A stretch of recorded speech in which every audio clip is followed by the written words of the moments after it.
என்னது? அது அக்காக்குள்ளது.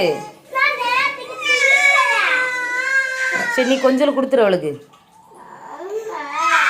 சரி, கொடுத்துரு, கொஞ்சம் கொடு. சரி, நீ இப்போ அவட்ட கூட அதை பிரிச்சுக்கிட மாட்டா, கொடு. சாப்பிடுமா, நீ சாப்பிடுனா தங்கம். பிரித்து சாப்பிடு, நீ பிரித்து சாப்பிடு.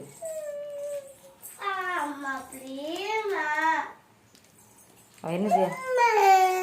என்னம்மா, நான் பிரித்து தரணுமா? அம்மா பிரித்து தரணுமா? அக்கா உனக்கு தராண்டான்னு சொல்கிறா, என்ன பண்ண? இந்தா